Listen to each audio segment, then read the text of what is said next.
He died all alone. Christmas Day, 1968. On the bottom step of the mess hall, there was a bloated mass of hair and miscellaneous legs that might have been a rat, a mongoose, or a pile of wet clothes. Phil finally recognized it as a dog. He was lying on his back, his two front legs curled at the knee. One hind leg stuck straight up, the other was missing. He had the squat limbs of a bulldog, the coloring of a German shepherd, and the skin of a Shar-Pei. So loose that when the dog shifted his body to look at Hill, the skin stayed in place. Whoa, said Hill, you stay right there. I don't want none of that ugliness to rub off on me. Don't listen to a man, Joaquin. I think you're beautiful. The soldier bent down to scratch the dog. And Joaquin, Hill asked? Yeah, that's what we call him. This boy's an endless supply of weapons-grade shit. Once we figure out a delivery system, this war will be over in a week. The soldier laughed. His face was seared red and pockmarked. He wore an open flak jacket, a fatigue shirt with no sleeves, and a helmet covered with graffiti. On the left side it read, "Fighting for peace is like fucking for virginity." He scratched the base of Almacan's stump. Here's his secret spot, he said. Watch. As he scratched, the dog's missing hind leg began to pump. Hill laughed. Now that's something. Yeah, just be careful, the soldier said. Where'd you guys find him? It's more like he found us. He hobbled in one night during the monsoon. We all figured he was getting out of Dodge before the dinks ate the rest of him. The soldier stood, nodded to Hill, and went into the mess hall. As Hill turned to follow, Almacan let out something between a yawn and a soft howl. He arched his back and rolled to one side. He reached, pawing the air with his right front leg. Hill laughed, bent over and began scratching the dog's distended belly. He scratched a little harder and the dog's stump began to pound at an itch it didn't have. Then the dog wrapped a paw around Hill's arm. Hill rubbed him a little faster, and the missing leg pounded harder, and Hill laughed and kept scratching. Then, slowly, a moist pink arrowhead emerged from his furry quiver at the base of Almacan's stomach. Almost imperceptibly, his hips began to move. His paws held tight over Hill's arm, his neck arched slightly, and his eyes narrowed as he gazed urgently at the far horizon. The stairs began to tremble. When he curled his abdomen around Hill's leg, Hill jumped to his feet. Do not tell me you're trying to hump my ass, because that ain't going to happen. Almacan growled. Go ahead, motherfucker. Growl at me. Hill opened the mess hall door. I will find me a VC cookbook and Chef Boyardee your ass. Inside, the tables were nearly all empty, and the mess hall crew had started breaking down the chow line. Hill put his duffel by the door, slung his rifle on his shoulder, and grabbed a aluminum tray, a knife, fork, and spoon. Moving down the row of steam tables, a PFC and a sweat-stained T-shirt gave him 2 slices of fried bologna, a scoop of mashed potatoes, another corn of lima beans, another of hot cherries. Dessert was orange jello. Hill grabbed a carton of milk and found a table near the mesh window by the front door. He sat down and stared at his lunch. Fried bologna?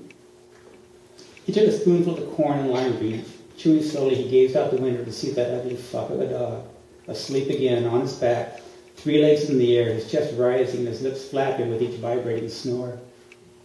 Then the dog twitched, a sudden jerk. He rolled over onto his feet. He stood up. He sniffed the air. He looked left, looked right, sniffed again, paused for a moment. He snorted, then carefully eased himself down the step and onto the ground. He waddled away, his bloated body teetering, nearly capsizing, with each ill-balanced step. He curled up inside a sandbag hooch 10 meters from the mess hall. I wouldn't be hanging around that food hooch if I were you, thought Hill. Rats will kick your sorry ass. He went back to his lunch, was draining the last of his milk when he heard a voice from behind. Hey, brother, what's happening?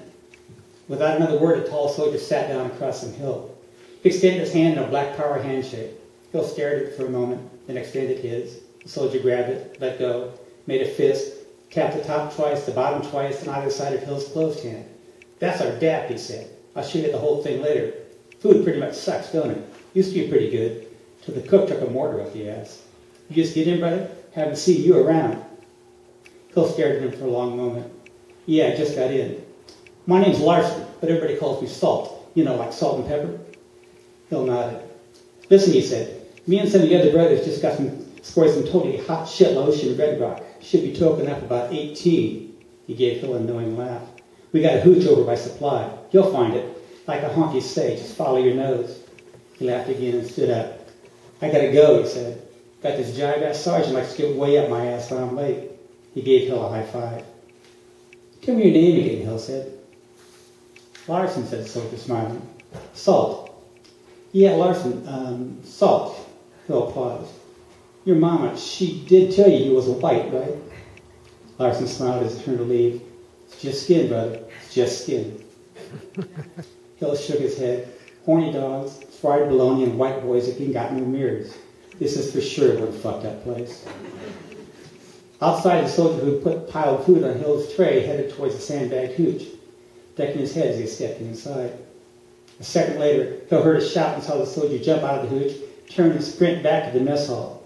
He stirred on the screen door and ran in, shouting, "Ammo cans in the hole! Ammo cans in the hole!" The mess hall erupted. Soldiers jumped out of their seats. The wooden floor shook. Shouts of "Move, move!" meshed with the sliding crash of chairs. Everyone ran for the door. Hill stood and sat in stunned fascination for a brief second, then threw his helmet on, grabbed his rifle, and joined the stampede. Outside, soldiers were yelling and diving into the empty sandbag hooch. The combo bunker filled up first, followed by S1. Hill finally found room in one of the perimeter bunkers. He jumped in and crawled to a corner. The first rounds came in rapid succession, shaking the ground like a giant stomping through the village. The sandbag walls shivered. The air became a cloud of dust. Hill felt as if he was filtering dirt through his teeth every time he took a desperate breath. He tried to make himself smaller. 2 more explosions, closer than the ones before. He grabbed his knees and pushed himself further into the wall. He waited for the next impact, saying a silent prayer that he wouldn't pee his pants. But the impact never came. Instead, soldiers around were standing, brushing themselves off, gathering the gear. Finally, Hill raised his head and looked around. What the fuck was that all about, he said. Rocket attack, said the sergeant next to him as he powdered dust from his trousers. Fucking ammo can. He knows, man. He just knows. Thank you.